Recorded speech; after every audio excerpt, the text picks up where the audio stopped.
Relax, the keyboard is off and the press box is closed, but the mic is just getting warmed up. Welcome to the Hockey Writers Ink, a show where the writer is fresh off the presses and the ink is not dry. Join your host Lance Green, the guardian of the blue paint turned writer, and co-host SteelFlyers, as we bring you all the latest on the Philadelphia Flyers.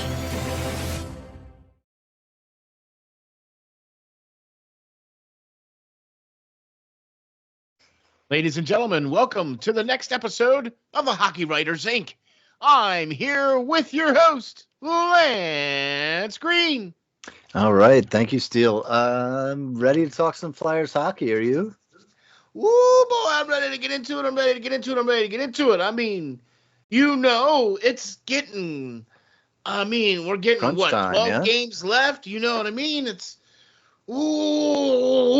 We're getting second season, man. You know, can the Flyers hold on? I mean, can they? I mean, what are we at now? We're over 110 days now consecutively of the Flyers still being in third place in the Metro. And so fingers crossed. Yeah, definitely. I mean, it's something amazing that they've been able to hold on to this spot for so long. Shows how bad some of these other teams are. Good point. Not that the Flyers are necessarily bad. It's just, I mean, yeah, the Blue Jackets, the Penguins have struggled all year long. Everybody thought the Devils would be a lot better than they were, and considering how well they played last year. The Islanders and the Capitals only recently kind of turned it on a little bit. Kudos to the Flyers being able to hold on this long. But as we spoke last week, this stretch has been quite tough. So I think we'll get into a bit of that in this show here. So. I think we might touch on it a little bit here, you know what I mean? Okay. But I'll tell you what, man, big thank you to you, Lance, for all you do, for being the editor-in-chief of SteelFlyers.com and all the great stuff you do. And by all means, you guys got to go check out Lance's latest articles about some great prospects out there for sure. So you got to be checking that out. Go to SteelFlyers.com and check out Lance's latest articles right there. And you also get to check out the shows here from Hockey Writers Ink to Prospect Watch and all the other stuff here at SteelFlyers All Sports Network. So here we go. The Hockey Writers Ink, a Philadelphia Flyers-centric podcast where we talk about nothing but the Philadelphia Flyers. And here we go with episode number 160. And I think I've already mentioned it, the Flyers are still in third place, but how long can they hold on to it with episode number 160? And we're over 110 days consecutively now with him being in third place, and they've played some really tough games against the Tampa Bays, against Toronto's, against, you know what I mean, where it was a really nice game, the revenge game, I guess you could call it, against Toronto the other night, coming back from that one. So that was really good. But they've played some really tough games here down the stretch, and there's still some more tough games left to go in this little stretch of games, because the matinee tomorrow is Boston, and then the very next day is Florida. Oh, and then the very next game after that, I think, is the Rangers. Yeah. And then we start to get some relief there, but for a couple of games at least, yeah. Right, but there's that stretch of games where, we were like, when Philadelphia was like at 19 games left, and we were like, man, if they could just go 500 down this little stretch here with the Tampa Bays, the Floridas, the Torontos, Bruins, the Hurricanes, the Rangers, right, you know what I mean, and playing these teams multiple times in that little stretch, I gotta tell you, all things considered, they didn't get the most points they possibly could have gotten. I mean, but they're at 79 points. They got the extra point the other night against Carolina with the overtime loss, but they played really well against Toronto for the revenge game. So what do you think, Lance? I mean, here we are now, 12 games left. And we still got a couple tough games left. And then, like you said, a little later on next week, the schedule kind of alleviates a little bit here, and they play some lower end teams where they should be able to garner some more of those extra points that they're going to need. You know what I mean? Yeah, I mean, I gotta say, I'm surprised with how well the team has done. I mean, even in their losses, besides the first Toronto game, that was kind of rough. But a 6-5 loss to the Bruins, and then a 4-3 win over the Maple Leafs, and like you said, an overtime loss to the Hurricanes. So yeah. These guys have been in the game, and why would we necessarily doubt? And it's a harsh reality. They're playing some tough teams, and we could lose some points, and other teams could gain some space on us, right? And a lot of other teams still have some games in hand on us. But the Flyers have been doing this all year long. Everybody said that, oh man, they're done once Carter Hart was, relieved of his duties and had to go back home to Canada, and they didn't. They still hung in there. They're still hanging in there. They didn't collapse. With rookie goaltenders, right? No collapse there. Sam Ersson stepped up and has been answering the call. And then we've got some injuries. Everybody thought we'd go downhill when Jamie Drysdale went back down with that nasty shoulder injury. We have some other ones down. With Nick Seeler was out there, and Ristolainen was out, and we trade defenseman to Colorado, and it's just like, man, we got most of our defensive core out right now, injured or traded, being the trade deadline, but we're still managing to stay in games, and that says something for this team. I don't think they would have done it a couple of years ago before Tortorella got in there. And, that says something for the coach as well, even though his tactics can be questioned a bit. And I think we'll touch on that in a bit. So you touched on one thing that we're going to talk about as well, and that is some of the younger defensive core coming in and stepping up. Yeah. But the one thing that I think that you've also just touched on, too, was towards tactics. And I think that this is on the top of everyone's mind who has anything to do with the orange and black. And that is the healthy scratching of Sean Couturier for 2 games in a row. And I'm probably assuming that it's going to probably be an ongoing thing now, based off of the last things that I heard from, coaching. That it's, he's unhappy with Coots' speed and, and pace and everything else like that. And it's like, well, okay, is that an excuse to keep him out for the next 6, 7, 8, 9, 10 games now, or whatever? What's the deal here? We're at 2 games now. He's been healthy scratched. He's your captain. He's only been your captain for 35 days. You were the one that said it's time to get a captain, and then you're benching the guy. What's the message, Lance? What's this message?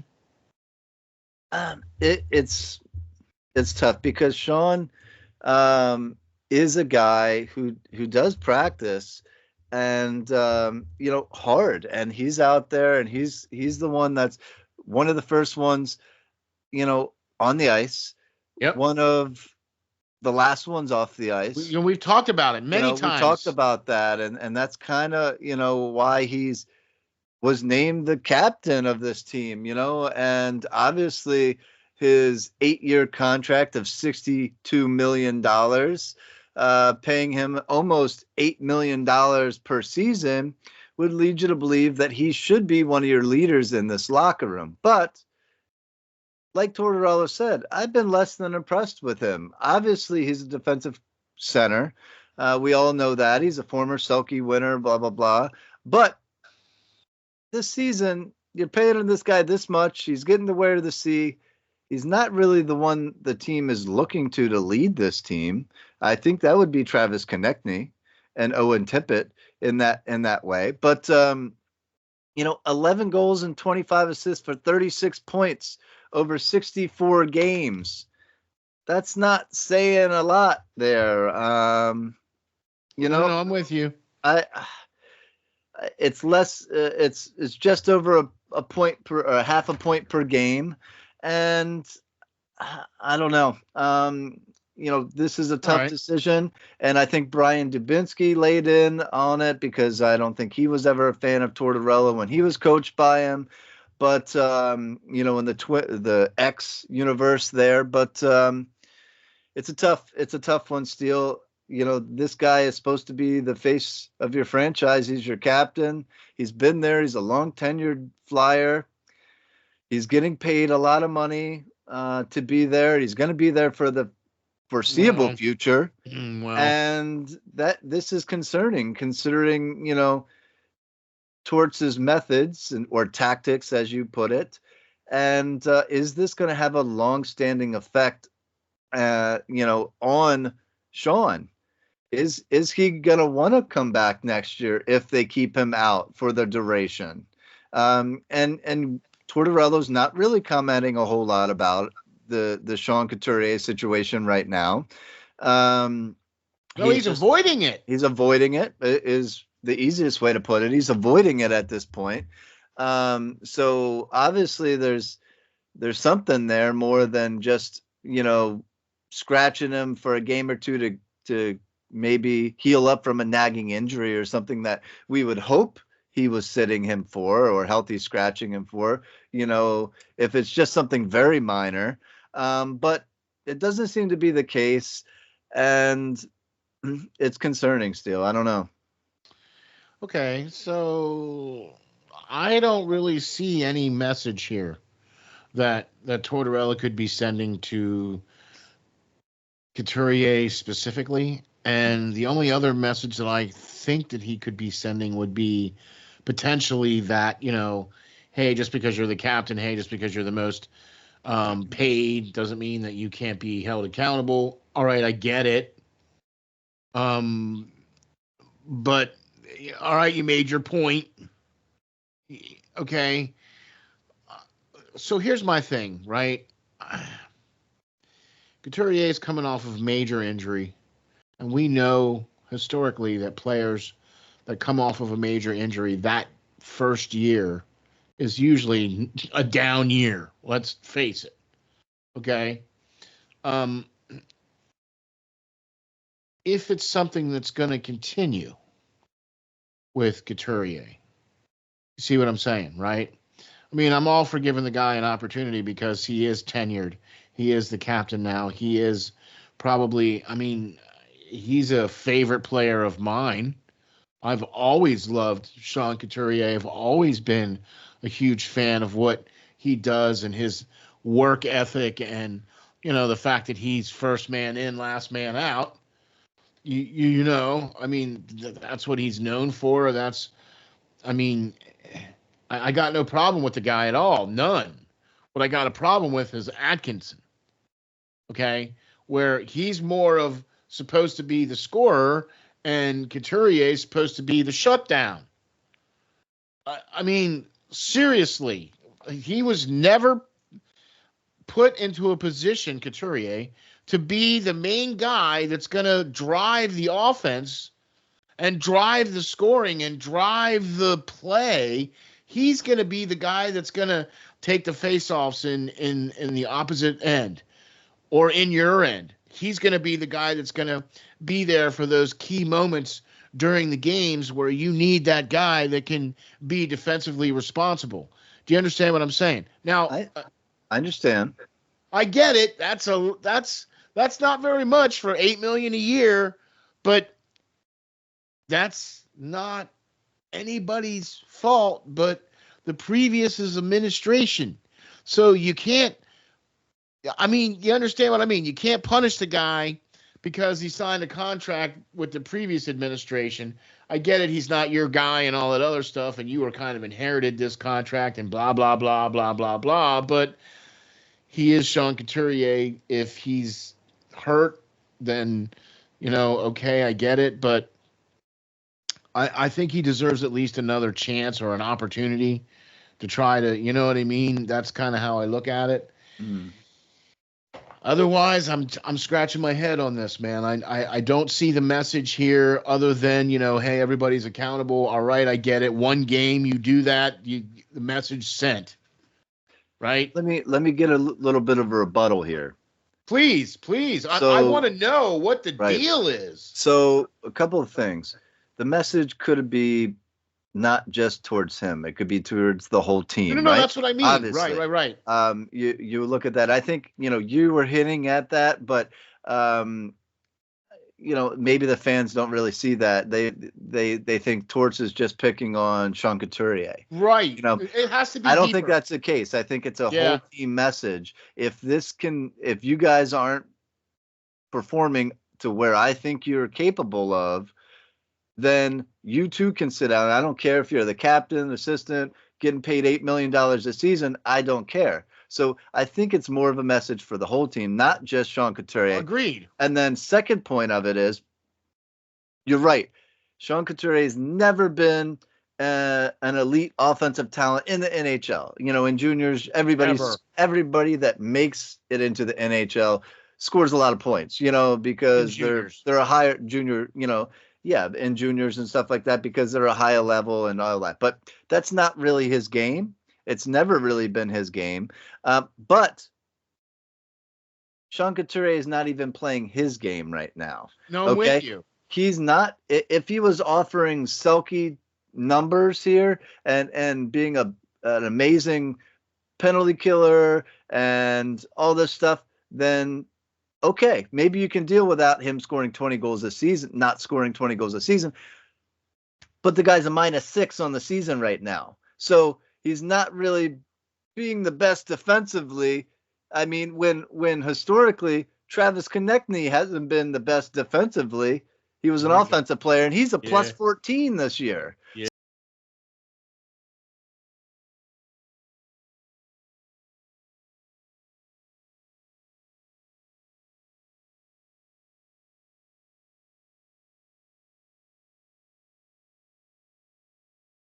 So, it'd be one thing, but I don't see it on either side of the fence, offensive or defensive side of the ice for Couturier this year.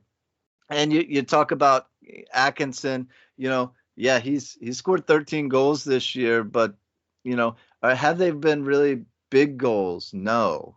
Like he's not scoring game winners. He's not scoring substantial goals, even when he does. He's non-existent on the ice sometimes. You don't really see him. He floats around. He's not been himself either. So that's something to keep an eye on. And, looking at this and you can look at it. There's no way the Flyers can get rid of Sean Couturier. I don't think anybody's going to take on that deal that pays him well into his 30s, late 30s at that. It would be 6 years remaining on his deal. The buyout length would have to be 12 years long. It would be another Brizgalov type, deal. Total cost of that would have to be like $9.5 million.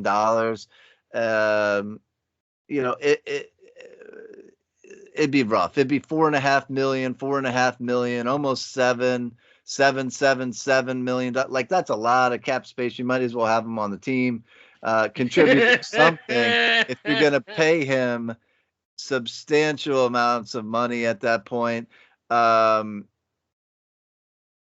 But that buyout cost is going to be $800,000, something like that. So it's going to be rough. It would be a long, drawn out process. You're not going to buy him out because he could go get picked up by somebody right away.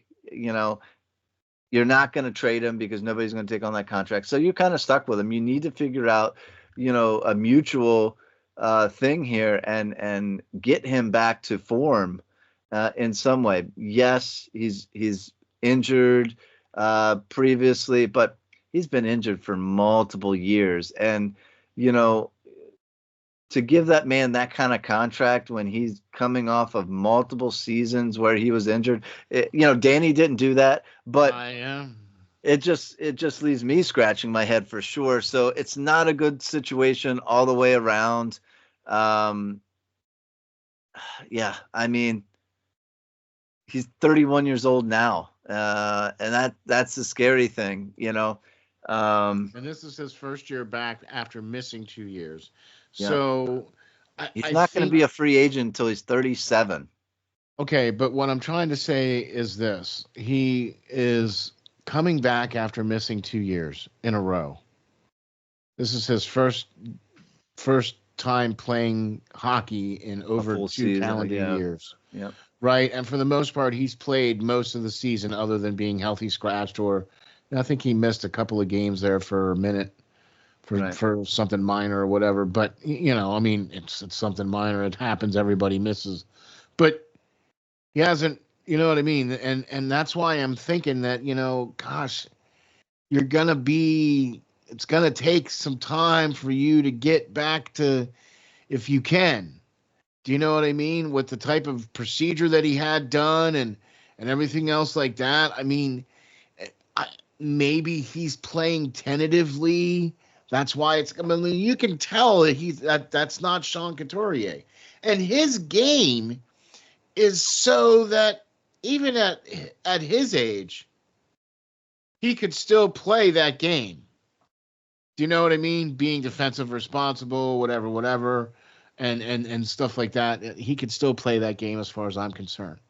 However, to your point, he hasn't been the Sean Couturier that we've seen and known 2 years prior.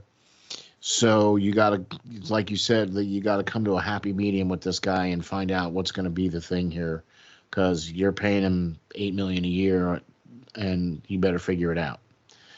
But let me say this though, okay?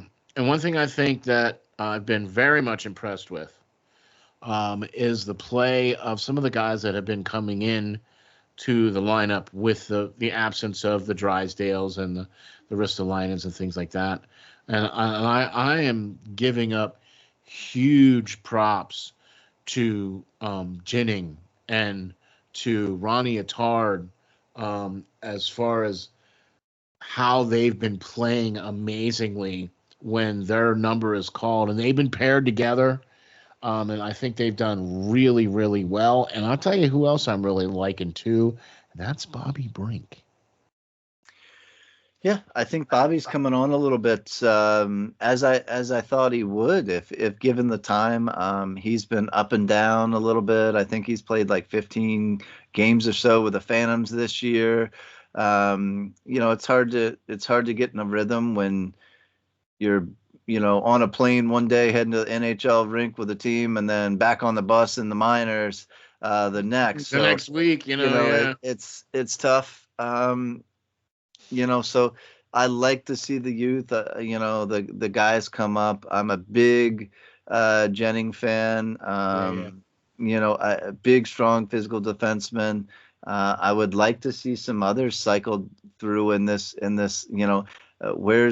give me Helgi Grans, give me Emil Andre up here. Let me see these guys for how soon? A stint, give them a game or two. Day through.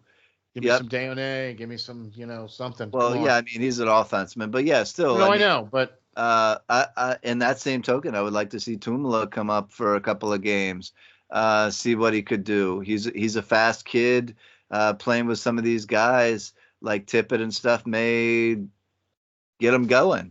You don't know until you try, and that's partially why if this was going to be a rough stretch here. And they were going to lose a bunch of games potentially, then that's what I wanted to see. I wanted to see the team bring up some youth and see what we have before next season. But if the team is like they're doing, they're still holding on to that third place playoff spot in the Metropolitan. So, the chances of that happening are slim to none, unless, like on the defensive side of things, they're going to, be injuries occurring, and then they'll get a shot. But yeah, we're still hanging on, man. Who would have thought the Flyers would be in a playoff spot, from where they were last year. Yeah. Late March March, almost early April here. With 12 games left for the Flyers, 12 games left. They have 79 points. So they're already, 7 points better or so than they were last year. You know what I mean? I think they had 75 last year, so they're 4 points better so far. You know what I mean? But like I said, I've been really impressed with Bobby Brink. I really like seeing him driving the play. I really like seeing him being creative. Do you know what I mean? And still being responsible, still being, still guarding the puck, still trying to, he's not making the stupid mistakes. You know what I mean? And I also think another guy that I've been really, really impressed with this year has been Tyson Foerster. I mean, the fact that he didn't start off all that great and he's, coach stayed with him and kept him in the lineup and he was only out for, he missed 4 or 5 games and then that was it. But it was due to injury, not because of his poor play or anything like that. Like, Tortorella's trying to send another message, but Foerster has just played really, I think he's played through being a rookie and I think he's come out on the other side. And man, this kid is, I really enjoy watching him play. We saw this way back before he was even drafted. You wrote about him and we talked about him and said, man, this kid would be great if he could be on the Flyers. And sure enough, here he is on the Flyers and look at what he's doing. Look at how many goals, look how many points, look at how he's driving the game. You know what I mean? So very impressed with him. Yeah, I think my guys would be, obviously I'm a huge Owen Tippett fan. Oh, yeah. Scored 27 goals for the Flyers last year. He's already at 25. I know. And 46 points. So, it looks like, he's going to get the shot to set career highs for himself again this year. Maybe he touches 30 goals, But another guy, I like Foerster, obviously. Like you said, I wrote about him. I had him in my mock draft for the Flyers to draft him at that way back when. Yep. But another guy who has been sneaky good this year has been Joel Farabee. Now, yeah, baby, Joel. Now Joel has 21 goals on the season and 49 points, tied right? For his best. Tied for his best, no, right? Now he's personal best at 21. Before he had 20. 20. All right. Okay. Right. I knew it was. All right. All right. He led the team, I think, that year with 20. Yeah. And, now he's got 21. He's got 49 points. So well above his career high in points. He's 24 years old, still pretty youthful for a young kid. And, man, he's sneaky good because, I mean, you don't think of him scoring all these big goals for the Flyers, but he's definitely contributing. He's setting career highs. I think he's really coming on right now towards the end of the season, which is going to be great for the Flyers if he, and the team gets into the playoffs and can get him some and others, young guys, some experience, in playoff or postseason hockey. So, those would be my guys, but, Farabee for sure is one that I'm keeping an eye on right now because he's really up on his skates. He is, fighting board battles, puck battles, doing it all and really coming on like he wants it right now. Using his size now. He's starting to use his size. I was going to say the same thing about Sanheim. I mean, we were very, very tough on him. Sure. Over the last 2 or 3 seasons. And I believe rightfully so. But I think he has also stepped into the breach a little bit this year. He's blocking more shots. He's got way more ice time now than he ever has. Do you know what I mean? And he's kind of growing on me. How's that? Does that I mean, I'm still not kinda. Yeah, kind of like a barnacle. Kind of is the way to put it. Yeah, he's playing almost 24 minutes a night right now, so he is stepping up with Provorov obviously being gone. He is looked to now that he's 27 years old. It's hard to believe that he's 27. I know. But he's played a mess of seasons already for the Flyers, and it is touching career high in points, tied for career high in goals. But he's still minus 17. All right, so as an old goalie here, yeah, I'm with you. I'm impressed by his offensive capabilities, but if he's not gonna get back and help out Sam and Felix, then I don't know. So yes, he has looked like he has taken a step forward, but he still has room to grow, I would say. Agreed 100%. But somebody that we've been very difficult to see anything good of, and we're starting to see some good. For sure. Okay? And dare I even say this? I am going to say it, right? Frost has shown me a little something of late, but I didn't see it until we had the sit down with Torts, right? And to be quite honest with you, if he's not part of the team next year, bye. That's kind of how I feel about that. Okay. I think he's shown me a little something this year. He's shown me a little want to. He's shown me a little scratch. You know what I mean? But I think that Bobby Brink is a better option than Frost, and I like some of the other guys coming up through. So, like I said, if Frost is not on the menu next year, I'll be all right.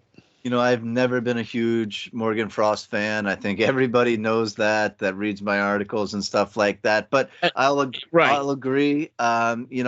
He is producing a little bit offensively, 12 goals and 38 points.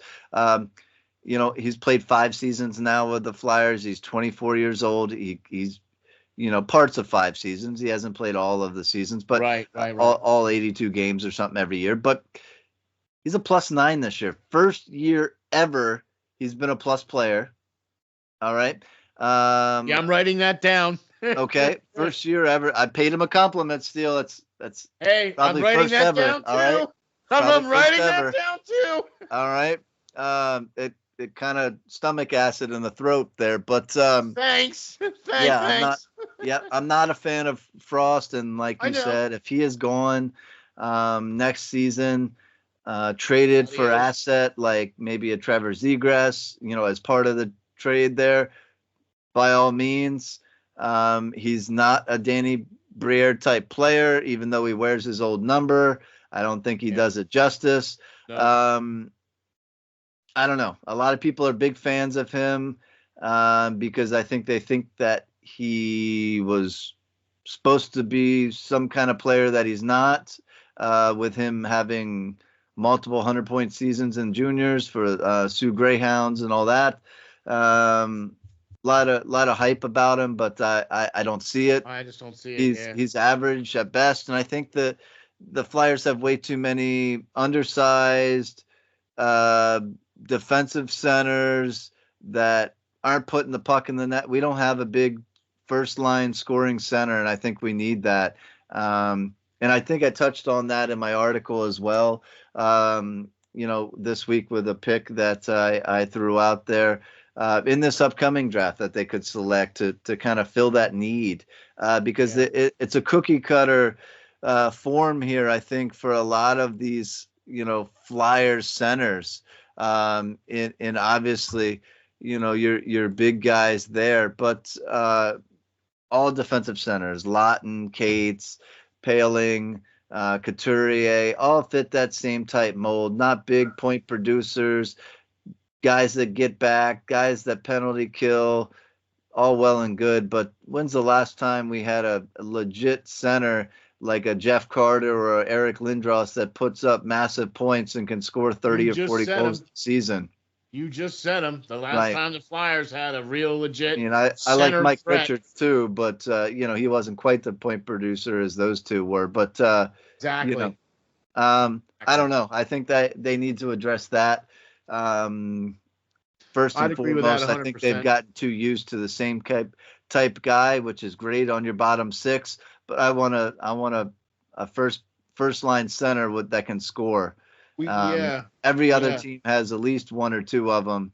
I was just gonna say you need that McKinnon, you need that you need that type of guy that drives the hill, whatever, you know what I mean. You need that kind of player that is your number one center. That's a big kind of burly guy. I don't want to see a Morgan Frost going out there going, here's your number one center.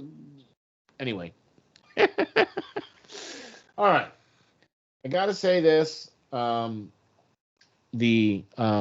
Congratulations to the Lehigh Valley Phantoms for their 2002nd goal in Lehigh Valley. Their last game was 3-1.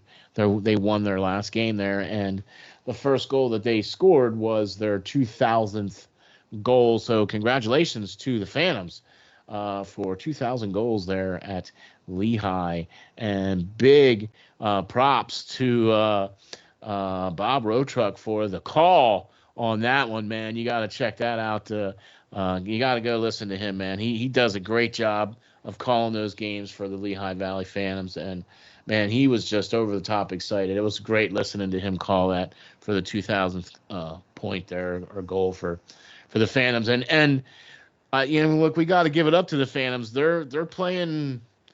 They've been playing a lot better the last, say, couple games here, couple weeks, in spite of their depleted lineup. With a lot of the injuries to the Flyers, now there's a lot of the guys coming from the Phantoms up to the big club, so they're pulling the guys from Reading and from everywhere else. And I think they got a trial for two Penn State players are on trial there as well. So I mean, they're patching together a roster there down there in Lehigh, and I think they have a chance.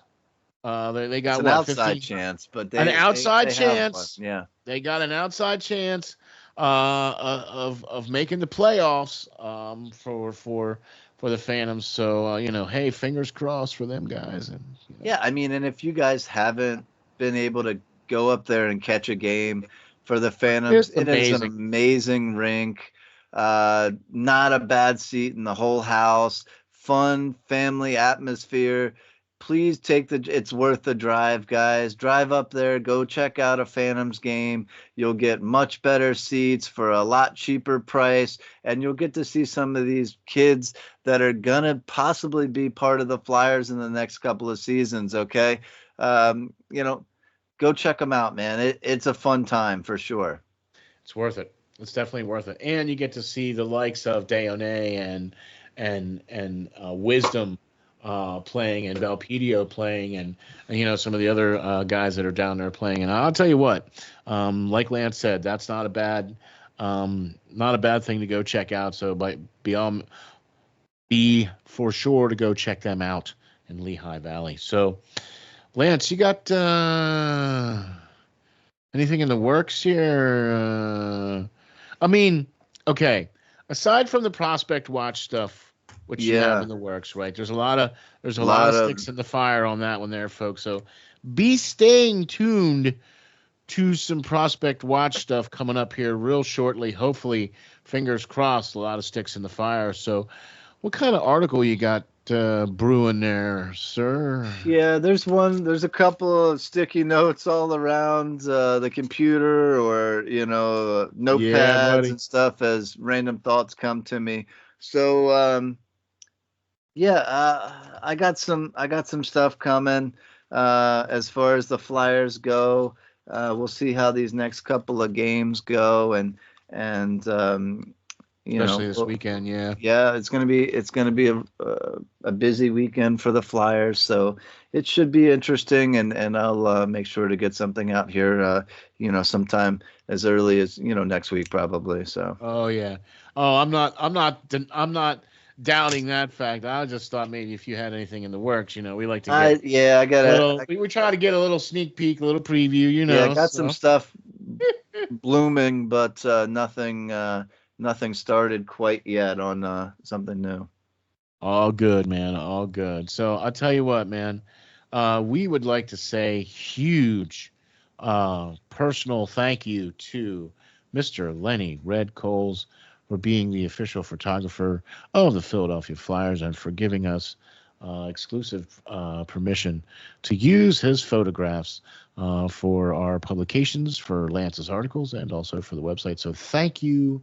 Big thank you, Lenny, for allowing us to have permission to use your photographs, man. I'll tell you what, you are the best.